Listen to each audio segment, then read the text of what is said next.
Hola a todos, ¿qué tal? ¿Cómo les va? Aquí, bueno, continuando con nuestro tema de tecnología de semillas, tenemos la continuidad o la segunda parte del tema de genética, pureza y vigor de las semillas. Ya habíamos visto en una primera parte eh, el tema de pureza genética y física, a que se refería a cada una. Poníamos un par de ejemplos de la tecnificación en diferentes países. A qué es lo que hacen en los laboratorios cuando se toman muestras de alguna semilla antes de exportarla, a qué se refería el vigor de la semilla, cómo se hacen las pruebas de germinación y vigor, y algunos de los factores que disminuyen la capacidad germinativa de la semilla. Más adelante los vamos a ver un poco más en detalle, pero aquí hicimos un recuento general de los mismos. Entonces, continuando un poco con el tema de vigorosidad, sabemos que la mayoría de parámetros para poder medir el tema de vigor son medidos de alguna forma relativamente fácil. De hecho, ya hay lineamientos, ya hay parámetros, ya hay algunos tratados o protocolos, como se conocen también, para poder hacer ciertos tipos de controles. Bueno, en el tema de mejoramiento y de vigor híbrido, es un tema relativamente complejo, pero hay personas que ya se han dedicado a trabajar en esta área. En todo caso, ¿dónde inicia o cómo se da el tema de mejoramiento? ¿Cómo podemos entender a qué se refiere el vigor híbrido? Es con las leyes de Mendel. Esto ustedes ya tienen que haberlo visto anteriormente. Sabemos quién fue Gregor Mendel. Eh, sabemos que fue un monje austríaco. Fue el que hizo algo de investigación con alberjas. Eh, ¿Por qué las utilizó? Bueno, porque eran fáciles de conseguir, crecían rápido, no era complicado cultivarlas y sus características se transferían fácilmente a las siguientes generaciones y por ende pudo hacer algo de investigación o mucha investigación utilizando esta especie. Tenemos entonces las tres leyes principales que encontró, que determinó Mendel, que fueron básicamente la de uniformidad, cuando cruzó semillas amarillas, que eran genes dominantes, con semillas verdes, que eran genes recesivos, y vio que salieron todas amarillas. De hecho, ustedes han de haber visto ya el cuadro de Punnett, así que no hay mucho que, que analizar en estos temas, pero aún así vamos a hacer un recuento muy por encima. Teníamos la otra ley, que era la de distribución independiente, cuando se cruzan las F1, o sea, las hijas de, de este primer cruzamiento, de las amarillas con las verdes, y se encontró un 24% de semillas verdes, que quiere decir que a pesar de que eran recesivas, tenían genes recesivos, en algún momento se pudieron manifestar cuando se cruzaron las F1. Y el tema o la ley de independencia de caracteres, que es cuando cruzó ya, o cuando trató, manejó características diferentes, que era el tema de los colores amarillos y lisos, que eran semillas dominantes, cruzadas con verdes y rugosas, que eran los genes recesivos. Se hizo la autofecundación de la F1 y entre sí, y se obtuvo una mezcla de color, de rugosidad, etcétera, etcétera. Entonces, el cuadro de Punnett es básicamente este. Si lo analizamos solamente eh, de una manera sencilla, en este caso para manifestar o para expresar la primera ley de Mendel, cuando se hacen cruces de dos razas puras, entonces vemos que básicamente salen todos iguales, porque la combinación se hace bastante homogénea y al final se expresa el mismo gen. Estas son las F1, las A mayúscula, A minúscula, son básicamente las F1. En la segunda ley de Mendel, que veíamos que era el tema de distribución independiente, ya se cruzan la segunda generación, o sea, la F1, para obtener esta segunda generación y vemos ya la A mayúscula y minúscula cruzada con otro A mayúscula y minúscula y vemos que se sigue expresando en un 75% el gen dominante, pero ya hay un 25% donde aparece el gen recesivo manifestado, que en este caso serían la doble A minúscula. Y la tercera ley de Mendel, que es la de independencia de caracteres, bueno, es cuando ya se hace un cruzamiento de todo un poco, de amarillos, de lisos, de verdes, rugosos, y vemos cómo esos cruzamientos nos dan diferentes características de todo. Tenemos AB mayúscula con A mayúscula minúscula y toda esta combinación, bueno, vemos la distribución que nos da al final. En este caso era la ley de independencia de caracteres. Y de aquí es de donde podemos de alguna manera predecir, o por lo menos intentar hacerlo, qué es lo que nos puede salir a futuro cuando hacemos cruzamientos. Obviamente cuando sabemos cuáles son los caracteres dominantes y cuáles son los recesivos. Y de esta manera es como podemos hacer también algunas pruebas o algunos tratamientos en laboratorio. En el caso de los transgénicos, básicamente es esto, es cuando pueden identificar cuál es el gen deseado o no deseado, y bien lo sacan de la ecuación o lo ingresan para que se manifieste o se deje de manifestar según la conveniencia cuando se habla de este tipo de productos transgénicos, pero se lo puede hacer de manera natural, por decirlo así, a través de cruzamientos. Podemos hacer cruzamientos, esperar a que se den naturalmente, o hacer cruzamientos inducidos o manejados. Entonces, tenemos ejemplos del vigor híbrido. ¿Cómo obtenemos vigor híbrido en cruzamientos? Pues a nivel nacional en Ecuador podemos mencionar un ejemplo muy claro.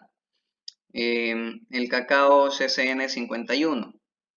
¿Por qué el nombre CCN 51? Bueno, fue básicamente creado por el señor Homero Castro, y es CCN porque es de la colección Castro Naranjal, o sea, de la colección de cacaos, de plantas de cacao que don Homero tenía, y está ubicado en el cantón Naranjal, entonces acá en Ecuador, en la costa. Entonces, básicamente le puso CCN. El número 51 es, por cómo los identificaba él, es el número 51 de esta colección que él estaba manejando, con la que él trabajaba. ¿Qué fue lo que hizo? Bueno, pues básicamente cruzamientos, obviamente manejados por él, inducidos por él. Él mismo hacía o se daba el trabajo de hacer estos cruzamientos. Y bueno, hizo el cruzamiento del ICS95 con el IM67, obteniendo una F1. Esta F1 la cruzó con una variedad Canelo, que era una variedad amazónica básicamente, y lo que buscaba era, en un principio, productividad, aumentar el volumen de producción. Ahora, ¿qué pasó después? Bueno, el señor Homero falleció y dejó la investigación hasta ahí. ¿Qué fue lo que quedó inconcluso? Que el de este CCN 51 quiso o tenía la intención de volverlo a cruzar con un cacao fino de aroma. La intención era que este cacao, el CCN 51, también tuviese aroma.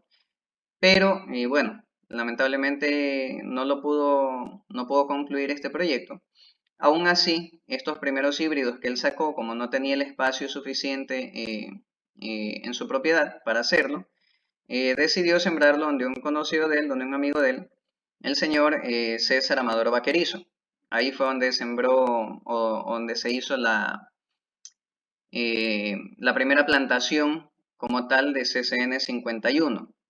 Obviamente en este caso teniendo ya la primera madre o el progenitor, empezó a hacer ya reproducción asexual utilizando varetas, hizo injertos y quedó en propiedad del señor César Amador Vaquerizo la primera plantación como tal de CCN 51.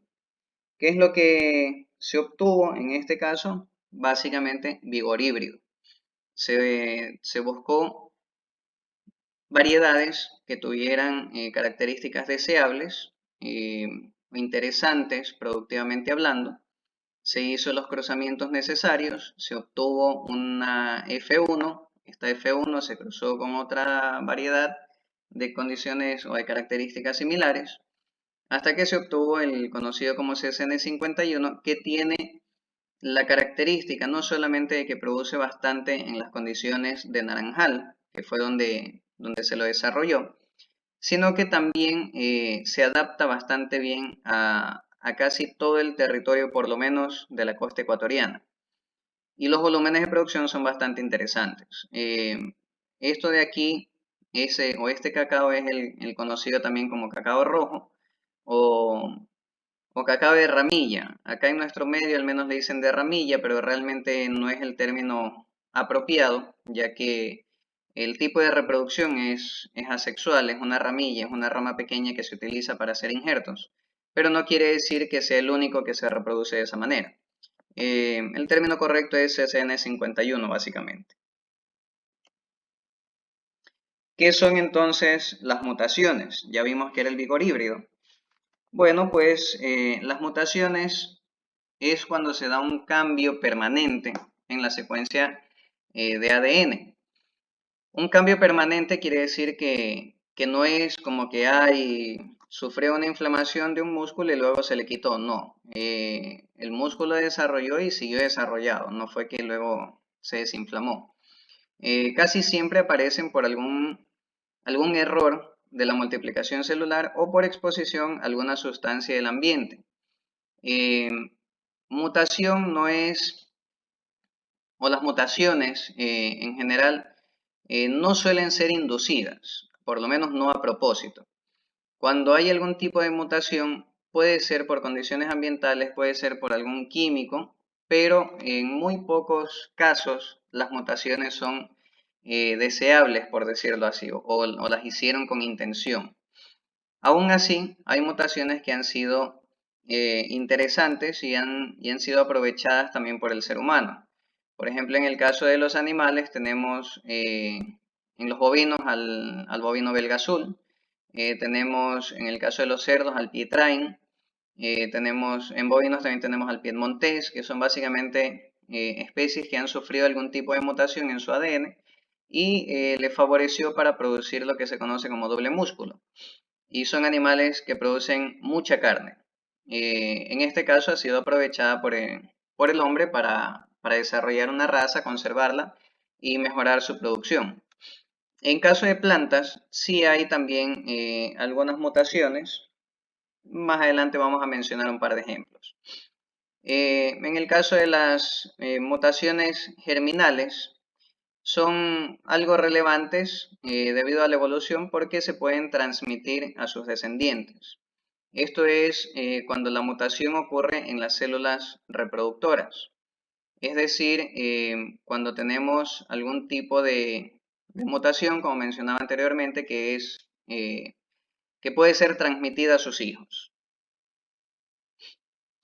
Tenemos una secuencia de ADN y bueno, en este caso ponemos el ejemplo del gen de la miostatina, que es el gen que produce el desarrollo muscular en el caso de las razas bovinas belga azul y piedmontés. En este caso, ¿por qué lo traigo a mención acá? A pesar de que no son plantas o semillas. Bueno, pues para hacer la comparación, en ambos casos tenemos el desarrollo muscular significativo, pero para el caso del belga azul fue una secuencia que se perdió, una secuencia dentro de su ADN perdida. En el caso del piedmontés es simplemente un reemplazo. En este caso se reemplazó la tianina por la guanina. Entonces ambos produjeron una característica similar que era la producción o el desarrollo de un músculo más grande. En el caso de las plantas, tenemos, por ejemplo, una mutación que se dio en una planta nativa de tabaco en Australia, que lo que le permite, o la característica de esta mutación, de esta planta, ha sido la facilidad para crecer en zonas áridas, en las zonas áridas australianas. Es decir, que tiene bastante tolerancia a condiciones extremas de este tipo. Tenemos, por ejemplo, una investigación realizada en la Universidad de Purdue sobre la Arabidopsis thaliana, que básicamente tuvo una mutación donde, una planta que tuvo una mutación donde lo que hizo fue básicamente reducir la cantidad de estomas que tiene la hoja para reducir así también la pérdida de agua de la planta. Entonces vemos que esta mutación, si fuese en un cultivo comercial, sería interesante más que nada para zonas tropicales, para condiciones desérticas o donde el acceso a agua es bastante limitado. Entonces, si pudiésemos aprovechar este tipo de mutaciones en cultivos comerciales, tendrían bastante acogida. Hablamos por otro lado, ya casi para finalizar, el tema de degeneración. Ya hablamos del vigor híbrido, hablamos de la mutación y la degeneración. En este caso, ¿qué es la degeneración? Bueno, en términos generales, es cuando las cualidades de un ser, planta o animal, disminuyen o pasan a estar en un estado peor que el inicial. En todo caso, la, la degeneración puede ser considerada una alteración grave de una parte estructural del cuerpo. Si lo vemos etimológicamente, es básicamente la acción y efecto de convertir algo en un género peor. Y en el caso de biología, que es lo que nos interesa a nosotros, es básicamente el detrimento o daño de las funciones o de las estructuras de los tejidos o las células. Entonces, ¿qué es una degeneración para nosotros? Bueno, es básicamente tener un cultivo en condiciones idóneas, ideales, aceptables, y terminar con un cultivo degradado, con un cultivo empeorado de alguna manera.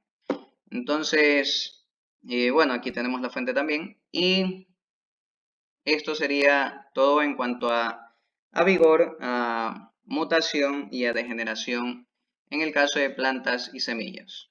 Muchas gracias.